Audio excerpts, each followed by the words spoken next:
Ito yung title ng vlog mo sa akin eh. Huwag maniniwala sa pakulo at panliling lang ni Marcoleta.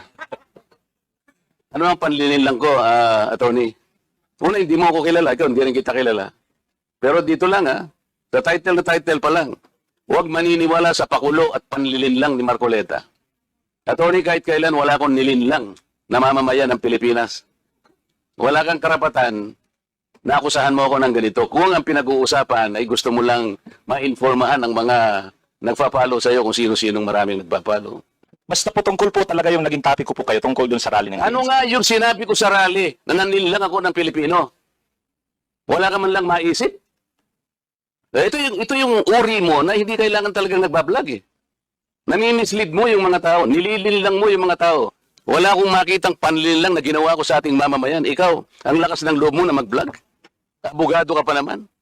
Hindi ka karapat dapat na abogado eh. Hindi ka dapat magturo sa Ateneo.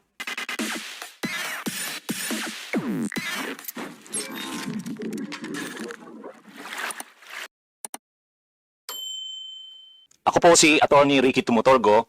Gusto ko rin i-clear yung issue na napapasama ako doon sa 40 na fake news ng mga vloggers eh. Doon kasi sa 40 na yon, nakahabol si Mark pang 41. Sabi ko, 3 lang yata kami ditong hindi DDS ah. Hindi ko alam bakit ako pinatawag. Dahil ba attorney ako na nagbablog? Or baka may natamaan ako dyan sa pagbablog ko? Kaya ni-review ko yung mga vlog ko. Sino kayo yung mga member ng Quadcom at ngayon ng Tricom na naging topic ko? Sabi ko, wala naman akong masyadong kaya confident ako na sabi ko, kaya ko tong harapin. Dito ko nakikita na ang vlogging, usually kasi pag sinabi yung vlogger, para talagang tagakalat ka ng fake news eh. Pero hindi ako nahihiya na sabihin na vlogger ako. Pag nagpapakilala ako, pinapakilala ko talaga ang sarili ko na vlogger. Kasi hindi ko nakikita na ang vlogging ay masama. Siguro kung may gumagawa man yan, sila lang yon. Pero ang internet kasi, ang social media, ang cyberspace, magagamit natin sa kabutihan ng bayan. Pero magagamit mo rin siya sa kasamaan. Ako, nakakahiya naman, nagtuturo ako sa Ateneo, College of Law, Constitutional Law po noon, tapos magiging tagakalat ako ng fake news. Proud kami na sabihin na kami ang mga vloggers na hindi kami napi-fake news. Pero may impact kami. Mr. Chair, Yes, what's the interjection? by point of order, he was telling us that he would like to give recommendations to us. But he is not telling himself. He is now giving a story about himself. Na sana, attorney, hindi mo ginagamit ang aming Tricom para mag-campaign ng iyong party list, no? O kaya naman si Mark, para i-campaign na kanyang sarili. Okay, Kailangan namin yung recommendation mo. Okay. Hindi namin kailangan yung sinasabi mo na ginagawa mo sa pagbablog mo. Attorney, abogado ka pala na nagtuturo sa Ateneo. At sinasabi mo, ang diferensya ng private sa public figure, pagka public figure ay hindi basta-basta. Kahit nabirahin mo, parang may lisensya ka na, parang gano'n sinasabi mo. Pero pag private, talagang kinakailangan may malis ka agad yun. Siguradong, kaya lang nung ikaw ay nag-vlog, ito yung title ng vlog mo sa akin eh. Huwag maniniwala sa pakulo at panliling lang ni Marcoleta. Ano ang panliling lang ko, attorney? Public figure ako, pero kailangan malaman ko, sapagkat dito lang may malis ka na eh. Una, hindi mo ako kilala, ikaw hindi rin kita kilala. Pero dito lang sa title na title pa lang. Huwag maniniwala sa pakulo at panlilin lang ni Marcoleta. Attorney, kahit kailan wala akong nilinlang na mamamayan ng Pilipinas. Wala kang karapatan na akusahan mo ako ng ganito. Kung ang pinag-uusapan ay gusto mo lang ma-informahan ang mga nagpa-follow sa'yo kung sino-sinong maraming nagpa-follow. Pwede mo ba sagutin ito muna? Ano yung panlilin lang na sinasabi mo rito? Marami na po kasi akong naging hindi ko ano yung particular na Ito pakikita ko sa'yo, ayan hindi ko po alam kung anong particular doon na Attorney, gumawa ka ng vlog. yes po, ako po Responsibilidad mo sa public ito, lalong-lalo na yung naniniwala sa'yo. Hindi ko maniwala kung paano mo silang napaniwala. Pero itong sinabi mong ito, may pakulo ako at panlilin lang.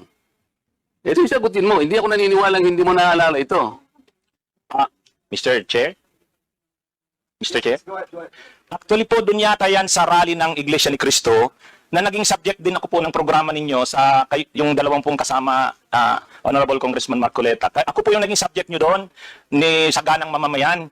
Kasi ako yung nag-comment na sabi ko, Dapat yung Iglesia ni Cristo, kung talagang malaki yung mobilization nila, doon nila gawin sa Luneta. Huwag sa Liwasan.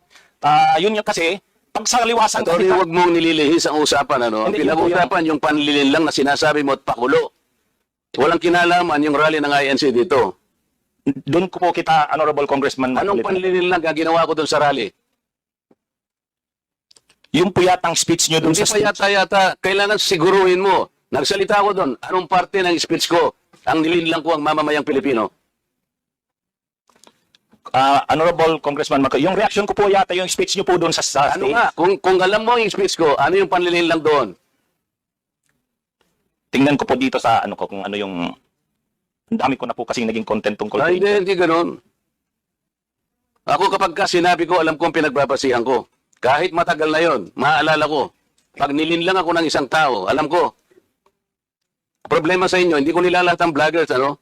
Ako, hindi ko minamasama yung vlogs. Yan ay part ng, ng ating free speech. Expression. At yan ay ginagaranti ng ating saligang batas. Totoo naman, na kapag ka public figures, hindi dapat balat sibuyas. Hindi kagaya ng balat sibuyas ni Kong Barbers, alam ko yan. Pero hindi nangangahulugan. Kailangan i-establish ninyo. I-establish mo. Ikaw ay abogado pa rin, kagaya na sinasabi mo, nagtuturo ka pa sa isang reputabling institusyon. At pagkatapos, tinatanong ko lang ngayon, ikaw ang nagbablog, oh. Basta po tungkol po talaga yung naging topic ko po kayo tungkol doon sa rally ng Ano ANC. nga yung sinabi ko sa rally na nanilang ako ng Pilipino? Wala ka man lang maisip? Ito yung uri mo na hindi kailangan talagang nagbablog, eh.